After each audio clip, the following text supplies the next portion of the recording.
Hello, everyone, and welcome back to the English Pod. My name is Marco. And my name is Catherine, and it is the holiday season. That means we're talking about Christmas and Christmas shopping. We've got a great lesson for you today. Exactly. So we're going to be looking for a Christmas gift. And so let's listen to our dialogue for the first time, and we'll be back to explain some words. Bill, you gotta help me. What's wrong? Slow down or you're gonna give yourself a heart attack. Tomorrow's Christmas and I haven't bought my mom anything. I'm such a bad son. Take it easy. Let's go to the mall, window shop a little, and see if there's anything she might like.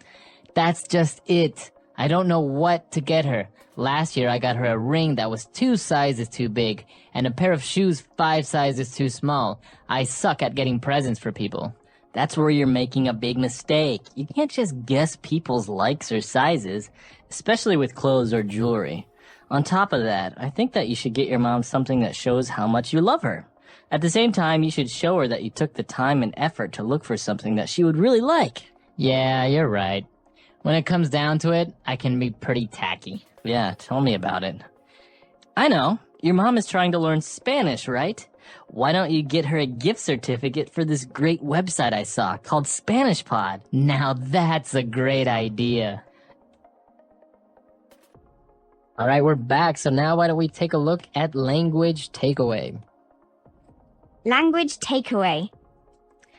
Okay, so there are a lot of interesting words in this dialogue. Some of them have to do with Christmas and some of them have to do with shopping. So this first one has to do with neither. It's actually a phrase. It's a medical term.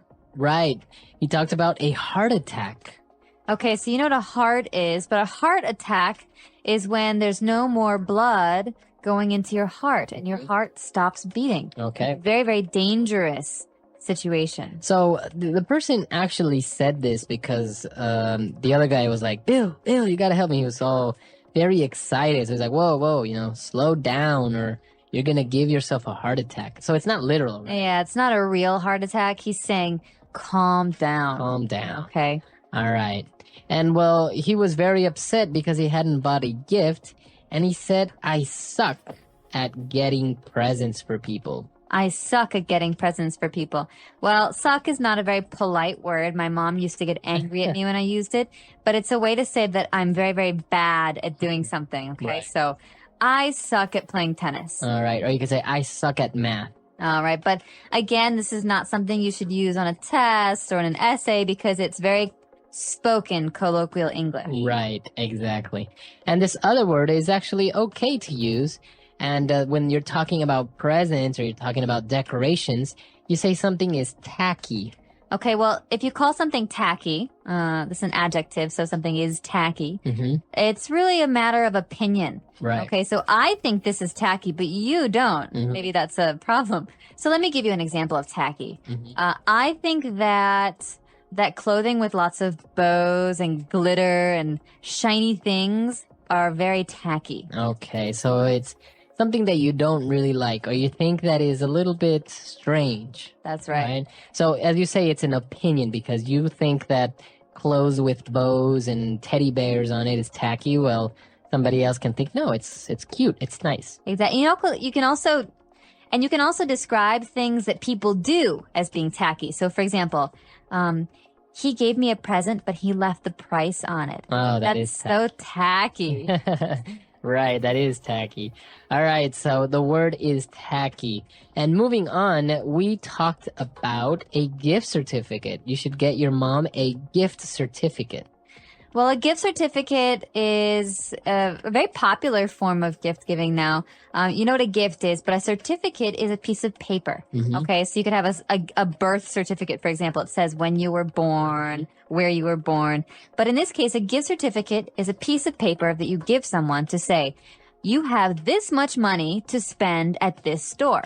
So I could give my mom a gift certificate for a bookstore for $50, and she can go with this piece of paper and spend $50 for free. Okay. Because I already paid. Yeah, so it's kind of a very popular thing to do because sometimes, as in the dialogue, you don't know the person's size or you don't know if they like this color. So you're just like, look, here's, a gift certificate for $100. Go to the store that I know you really like and get yourself whatever you want, something nice. Exactly. But it's less tacky than giving that person cash, right? Right. Cash is considered a tacky gift. Yeah. I'm not really sure why. It just is. It's a social custom, but very popular right now are these gift certificates or even gift cards. They look like credit cards. Very good. All right, so why don't we listen to our dialogue again, and we'll return shortly to take a look at Fluency Builder. Bill, you gotta help me. What's wrong? Slow down or you're gonna give yourself a heart attack. Tomorrow's Christmas and I haven't bought my mom anything. I'm such a bad son. Take it easy. Let's go to the mall, window shop a little, and see if there's anything she might like. That's just it. I don't know what to get her. Last year I got her a ring that was 2 sizes too big and a pair of shoes 5 sizes too small. I suck at getting presents for people. That's where you're making a big mistake. You can't just guess people's likes or sizes, especially with clothes or jewelry. On top of that, I think that you should get your mom something that shows how much you love her. At the same time, you should show her that you took the time and effort to look for something that she would really like. Yeah, you're right. When it comes down to it, I can be pretty tacky. Yeah, tell me about it. I know. Your mom is trying to learn Spanish, right? Why don't you get her a gift certificate for this great website I saw called Spanish Pod? Now that's a great idea. All right, we're back. So now why don't we take a look at 4 key phrases on Fluency Builder. Fluency builder. Okay, I like this first phrase. Sometimes I have to use it about other people. Sometimes people use it on me. You say, take it easy. Take it easy. Hey, take it easy. Relax. This is a way to say, hey, be calm. Be calm. Yeah. So there's no, you can't really translate it, right? Like, well, take what easy? You can't, but So it's just a phrase. there are 2 main contexts, okay? There are 2 situations where this is really popular. One is this. Oh my God, Marco. Oh my God, I'm freaking out. I really need your help on this, and I really need you to just be involved. Take it easy, all right? Relax. Take it easy. Okay. All right, so that's someone who's upset, and you're telling them to calm down. The second situation is when you're saying goodbye to someone. This is a very kind of, again, spoken language, very comfortable way of saying, hey, see you later. Right, so it's like, all right, bye, take it easy. Yeah, take it easy. Have a good one. Yeah, have a good one is another good. Take it easy. That means, take life easy. Don't rush. Don't rush. Yeah. Enjoy your life. So if you try this with your English speaking friends, you're saying goodbye. You say, hey, take it easy. Yeah, bye. Take it easy. It's a nice one. Very nice. All right. And our second phrase is actually, it's interesting because when he talked about the ring that he got for her mom that was 2 sizes too big and a pair of shoes 5 sizes too small. So the construction there, 2 sizes too big, 5 sizes too small. This is a very important construction, and it doesn't quite make sense when you hear it, so that's what we're going to explain right now. Let me try to explain this using an example. Okay.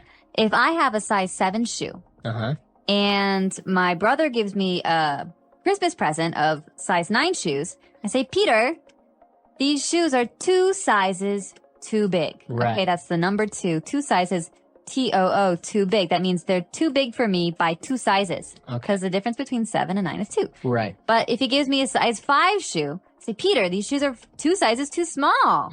That means that, 5 is 2 less than 7. So this is a very popular construction. So you're saying specifically how much bigger or how much smaller the shoes are. In the case with the ring or shoes or anything that has a size. Exactly. But the funny thing is you can also exaggerate. You could say, oh, this sweater is so ugly. It's 10 sizes too big for me. It's not really 10 sizes. Right. So, but you can use this construction, right? Using 1 size too big, etc. Even when you're buying something to the store, to the lady in the store, you can say, oh, I think this shoe is 2 sizes too big. Can you give me a smaller pair? Exactly. All right. And our third phrase for today, when the person said, yeah, you're right. When it comes down to it, I can be pretty tacky. So we looked at tacky, but what does he mean when it comes down to it? Okay, well, it is very confusing sometimes when we talk about phrases in English. But when it comes down to it is a way to say, in reality, or actually, or the truth is yes. So it's a way to say something is truthful. Okay, so I can say, when it comes down to it, Catherine is a good friend. Oh. Right? So when times are tough or in the end, or actually maybe you have your small faults, but you are a good friend. Right. Or when it comes down to it, Marco is a really hard worker. So sometimes he likes to play video games, but when it's a really important, he will work really hard. Very good. So very good uses of this phrase, and you can use it in many different contexts. And for our fourth phrase, when the person said, yeah, tell me about it. What does it mean, tell me about it? Tell me about what? Okay, well, this is a really very popular phrase. You hear this all the time, and it's a way to say, yeah, I agree. I understand. Okay? I understand. So this is a phrase that means agreement. Okay, so I could say, God, I really hate winter because when I leave work, it's always really dark. Yeah, tell me about it. It's always dark and it makes me feel lazy. Right. And so Marco is agreeing. He says, I don't like it either. Yeah. So this is a very, very spoken language way of agreeing with someone. So you say, yeah, tell me about it. Right. So it's very natural. It's a very natural way of agreeing with someone, right? Exactly. All right. So great phrases. Why don't we take a look at our dialogue for the last time, and we'll be back to talk a little bit more. Bill, you gotta help me. What's wrong? Slow down or you're gonna give yourself a heart attack. Tomorrow's Christmas and I haven't bought my mom anything. I'm such a bad son. Take it easy. Let's go to the mall, window shop a little, and see if there's anything she might like. That's just it. I don't know what to get her. Last year I got her a ring that was 2 sizes too big and a pair of shoes 5 sizes too small. I suck at getting presents for people. That's where you're making a big mistake. You can't just guess people's likes or sizes, especially with clothes or jewelry. On top of that, I think that you should get your mom something that shows how much you love her. At the same time, you should show her that you took the time and effort to look for something that she would really like. Yeah, you're right. When it comes down to it, I can be pretty tacky. Yeah, tell me about it. I know, your mom is trying to learn Spanish, right? Why don't you get her a gift certificate for this great website I saw called Spanish Pod? Now that's a great idea. All right, great. So now that the all right, so as we said, gift certificates are a good idea, but what else do you like to give as Christmas presents? Personally, I like things that people really think about and spend their time doing or making. So I like, for example, my mom is a beautiful quilter. She makes these big blankets and quilts them. And sometimes she even quilts names of people and stuff. And so those are really wonderful gifts because they're, the person thinks about you and who you are and what you want. And so I like to be able to give gifts like that, but I'm not necessarily that creative. So, I think it's nice to give gifts like tickets to a music show or things like that where you know the person will go and have a good time and enjoy themselves. Yeah, I think that's really important because sometimes people just give gifts because you have to, but stuff. Like stuff, and you're like, oh great, a tie. It's like kind of impersonal. At the same time, if your dad or your boyfriend or somebody it loves ties and has 50 of them, and you get them another one that's really interesting or unique, then great, but it is good to take the time to get somebody something they really like or they would really use or enjoy. Today we're talking about something we talk about every year. Every year after Christmas or during the Christmas holidays, we talk about New Year's Day, and a very important topic, New Year's resolutions.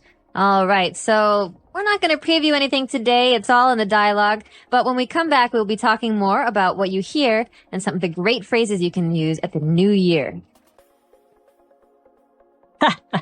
Did you read this? It says that the number one New Year resolution people make is to spend more time with friends and family. Why would that be funny? Well, think about it. We are a society that is always on the go. Not because we have to, but because we want to. Why? We work hard and spend less time at home because we are trying to provide for our family with goods and services that are usually unnecessary. I don't agree, but anyways, I think you should start thinking of a New Year's resolution yourself. What's the point? We always make New Year's resolutions, and by February, we will have forgotten about them. It's pointless. Well, maybe then you should resolve to sticking to your goals and objectives. What about you? Your gym bag is gathering dust, and you still have brand new running shoes that are yet to be jogged in. Well, I would go if you kept your promise of going to the gym with me every day. Yeah, whatever. All right, great. We're back. So this is very typical, a New Year's resolution that you make, but then people don't really stick to it, etc. They don't? Usually they don't. All right, but you're probably wondering what is a New Year's resolution. So why don't we take a look at this word and many more on Language Takeaway. Language takeaway. Okay, so New Year's resolution, let's break this phrase down. The first phrase is New Year's. So the New Year is January 1st in the West, and it is celebrated on the 31st of December at night when the clock changes to the New Year. And a New Year's resolution, remember that S there, is something that you want to do or to change in the new year. It's a fresh start. Okay, so you pretty much, the verb that you use there is to resolve to do something. So my New Year's resolution is to, go to the gym every day. It's like a promise to yourself. Right.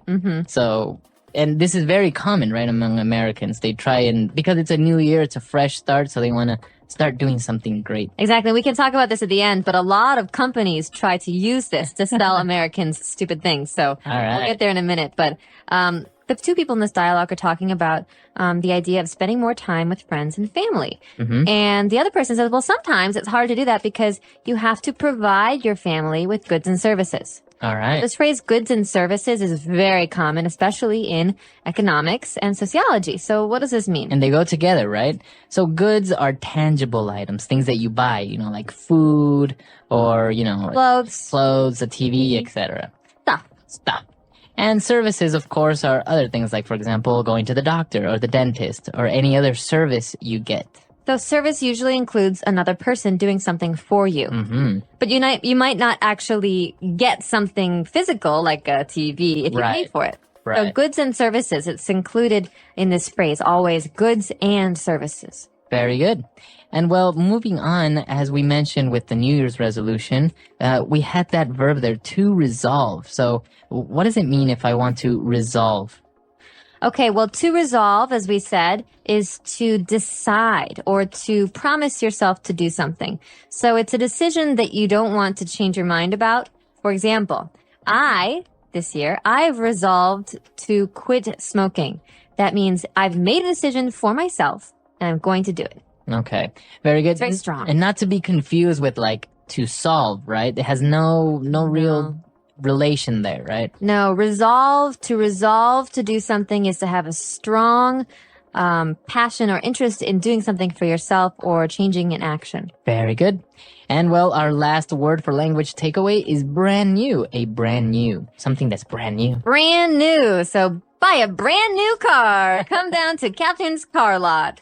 So brand new is something we hear a lot in marketing. It's also something that these words just go together very often. And something is new. Okay, you just bought it or it just came out. But something that's brand new is really fresh, really new. So brand new, a brand new car, a brand new watch, etc. A brand new movie. A brand new movie or brand new cereal. Have you ever tried it? Very good. So great phrases there. Very good. So great words there. Why don't we listen to the dialogue again? And we'll be back with 3 phrases. Did you read this? It says that the number 1 New Year resolution people make is to spend more time with friends and family. Why would that be funny? Well, think about it. We are a society that is always on the go. Not because we have to, but because we want to. Why? We work hard and spend less time at home because we are trying to provide for our family with goods and services that are usually unnecessary. I don't agree, but anyways, I think you should start thinking of a New Year's resolution yourself. What's the point? We always make New Year's resolutions, and by February, we will have forgotten about them. It's pointless. Well, maybe then you should resolve to sticking to your goals and objectives. What about you? Your gym bag is gathering dust, and you still have brand new running shoes that are yet to be jogged in. Well, I would go if you kept your promise of going to the gym with me every day. Yeah, whatever. All right, we're back. So now let's take a look at these 3 phrases on Fluency Builder. Fluency builder. Okay, this first phrase is very common at gas stations and food, like fast food chains. When we say on the go. All right. So he mentioned that we are a society that is always on the go. It means we're always moving. Exactly. So you're always going to work, going home from work, going to the store, going to the school to get the kids, always moving, moving, moving. So that kind of action, that kind of life is on the go. Okay. You can also say eat on the go. That means I eat while I'm going somewhere, while I'm doing something. I don't sit down. Okay. So on the go. And well, talking about New Year's resolution, and we said that, well, many people resolve to do something, but they don't really do it. And we have a phrase that is used here, to stick to something. Stick to your resolution. To stick to it. So you think of tape or glue, these things that help things stick together. Okay. So in that sense, it's kind of, it's a way for you to describe continuing to do something or not stopping, not quitting, not ending it. And so I could say, remember how I said I wanted to quit smoking? Well, I'm really going to stick to this resolution because I think it's important. That means I'm not going to give up. Right. Very good. So you're going to stay with it. You're not going to give up. All right. So stick to something like, for example, our English learners, they'll stick to learning English. And we could say as words of encouragement, hey, stick to it. Stick to it. Don't give up. Keep with it. Don't give up. All right. And, well, finally they were more arguing about the gym membership and everything. And he mentioned that the gym bag is gathering dust. All right. This is a very nice phrase, I think, because it's very visual. I like phrases where you can see what's happening. So gathering means collecting. That means, that the dust in the air, it's building on this bag. And something is gathering dust if we don't use it. So we haven't gone to the gym because our bag is in the corner and it's just filled with dust. Exactly. We could also say this about the computer. Why should I buy you a new computer, Marco, if you never use the old one? That's just sitting in the house gathering dust. Very good. Okay. So it's another way of saying you never use it, you never do it, etc. Exactly. For an object, though, you can't say you are gathering No, dust. well, Right? that'd be a little weird. You might be dead or... All right. Great phrases. So why don't we listen to this dialogue one last time? Did you read this? It says that the number one New Year resolution people make is to spend more time with friends and family. Why would that be funny? Well, think about it. We are a society that is always on the go. Not because we have to, but because we want to. Why? We work hard and spend less time at home because we are trying to provide for our family with goods and services that are usually unnecessary. I don't agree, but anyways, I think you should start thinking of a New Year's resolution yourself. What's the point? We always make New Year's resolutions, and by February, we will have forgotten about them. It's pointless. Well, maybe then you should resolve to sticking to your goals and objectives. What about you? Your gym bag is gathering dust, and you still have brand new running shoes that are yet to be jogged in. Well, I would go if you kept your promise of going to the gym with me every day. Yeah, whatever. All right, we're back. And well, as you mentioned, there were some interesting things about this dialogue, especially when they talked about a society that's always on the go. And you mentioned that, well, sometimes you eat on the go. And I've seen people in the United States that are actually eating while driving. I'm guilty of doing that. Really? Yeah. Have no time to actually sit down for like 15 minutes and eat. Now, I remember being in high school at home and, you just have so much stuff to do. You have school, then after school, there's soccer practice. After that, there's music lessons and you never have time to eat. So you have to grab food in the car. And then on the way home, you're picking things up and you get home and you do your homework or whatever. There's so much stuff to do and it doesn't stop. It doesn't stop when you grow up. It doesn't stop as if you're an older person. It's the way life is in America. Wow, yeah, that's really interesting because I think many of our listeners that are in other countries would find that a little bit peculiar if they actually went to the United States and saw somebody in their car, like having a hamburger while driving, and sipping on their soda. Yeah, it's kind of sad, actually. Well, that's the thing. You don't have much time. But actually, this is based on true events, kind of, on the fact that many Americans do want to spend more time at home with their friends, with their family, because, as you say, you're always so busy. And I think it's a nice resolution to resolve to have dinner with your family once or twice a week at home where you sit down and you talk about your lives. It's nice because you get to share and you get to know each other better. And, otherwise you're always just on the go in different places. Yeah, exactly. Today we have a very exciting elementary lesson for you. That's right. We are going to take our clothes to the dry cleaners. Okay, so that means we have some dirty clothes. They need to be cleaned. Let's listen to this dialogue one time, and when we come back, we'll be talking about the words and phrases that you hear in it. Thank God you were open. I have an emergency. Hello, Mr. Henderson. What can I do for you? I need this dress and this suit dry cleaned ASAP. Okay, I can have it ready by the end of the week. No, you don't understand. I need this tomorrow morning. I accidentally spilled beer all over my wife's dress, and we have a wedding to attend tomorrow. She's gonna kill me. Okay, I can have it ready tomorrow afternoon, but this suit is also very stained. I can't guarantee we can remove it completely. Fine. Can you also iron and starch this shirt? Certainly. Great. This is our secret. If you see my wife, say nothing to her about this. All right, we're back. So now there are probably a couple of words that you didn't understand. So why don't we look at those now in language takeaway? Language takeaway. Marco, you already told our listeners about one phrase, to dry clean. So dry cleaned. All right, so that's when you take your clothes to a professional who doesn't only wash them, right? You don't just put water and soap on it. They actually put some special chemicals and use special machines to get very hard to remove stains from it. Exactly. And so this is often what we use when we clean coats or fancy shirts and dresses, because you don't want to clean those yourself. Right, you can't put those in the washing machine. No, so this is the dry cleaner. That's the name of the place. And the action, what they do is they dry clean clothes. Okay, very good. All right, well, I mentioned that we take them to the dry cleaners because we want to remove stains. Okay, so a stain is a mark or some color that does not come off, does not go away. All right, so for example, sometimes you can have a wine stain. Ooh, wine stains are the worst. They're red and they never come off. Or blood stain. Or blood stain. Ooh. Right, so a stain is a noun, but you can also use it as an adjective. My shirt is stained. Okay, so it's stained. My pants are stained and I can't wear them again. Again, now you can also use it as a verb. I stained my pants. All right. So it's a verb, it's a noun, and an adjective all in one. Easy to remember. Well, there's another word that's, related to this word. We spilled something, okay? So I spilled wine and it stained my shirt. Okay, so to spill.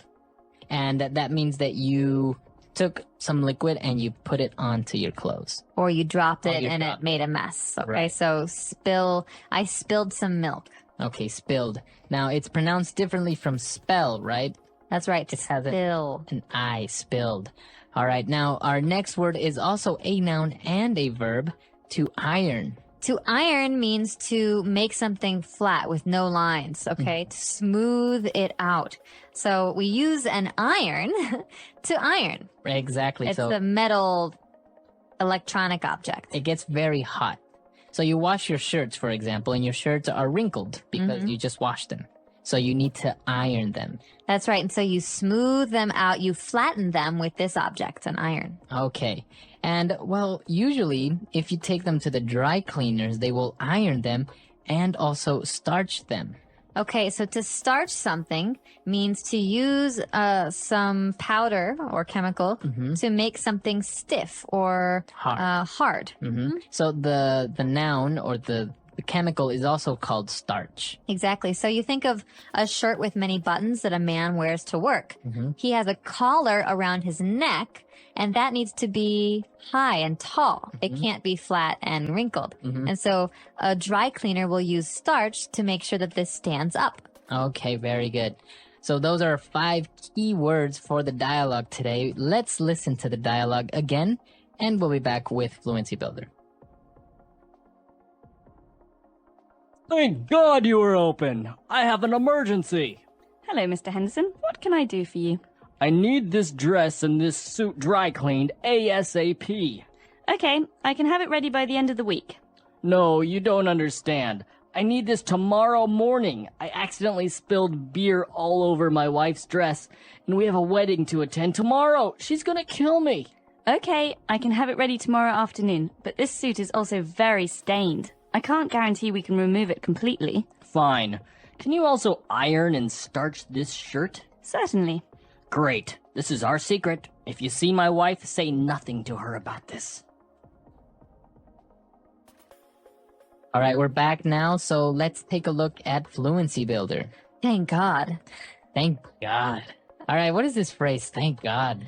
Okay, this is a phrase we use in English to say that we're happy about something or that we're relieved. Okay. So maybe I'm nervous that the mail isn't going to come today. And then the mail comes and I say, "Oh, thank God. The mail came." Yeah. Okay. I'm happy. I was hoping it would come. So you're relieved. Thank God. Now, is it we are using the word there, God, but it doesn't really have a a religious connotation that much, right? Not anymore. No. It's usually just a phrase. Exactly. Okay.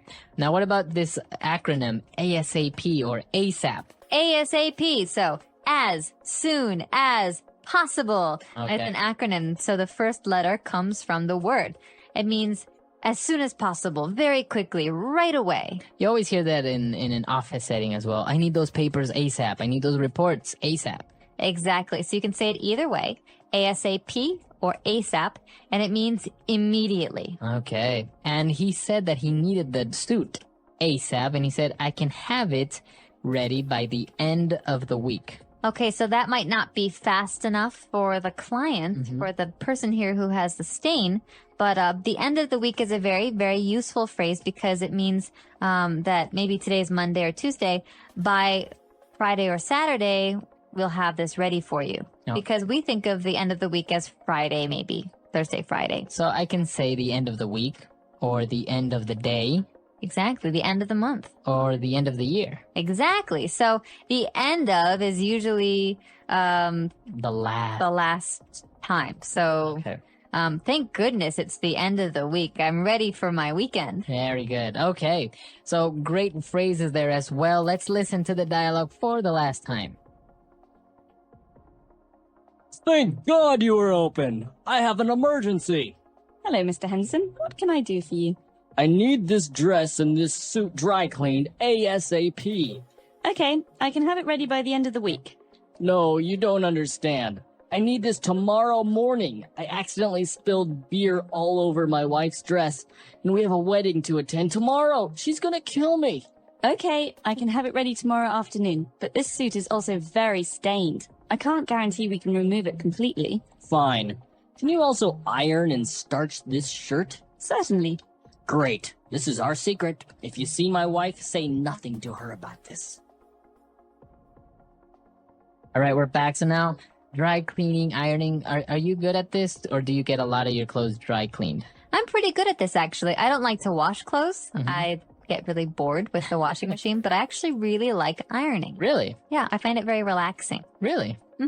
I usually find it very frustrating Really? Why is that? because I can't really iron well because I start on one side and I'm getting all the lines out and then the other side gets wrinkled or lines appear where I don't want them to appear. It's very frustrating for me. It is frustrating. It takes some practice. My suggestion is to use the spritzer. In the iron, there's some water that can come out like Yeah. that. Well, if you spray the water, it makes the lines go out for longer, Ah. right? Because if you iron over that, it's more permanent. I've also seen some sprays sometimes that you can spray your clothes with some special chemical that's Yeah. not actually starch, but it helps remove the wrinkles quicker. Exactly. I don't use that. I use water generally, but they're all available. All right. So that's all the time we have for today. If you have any questions or comments, you can visit our comment section on englishpod.com and we'll see you guys there. Bye, everyone. Bye.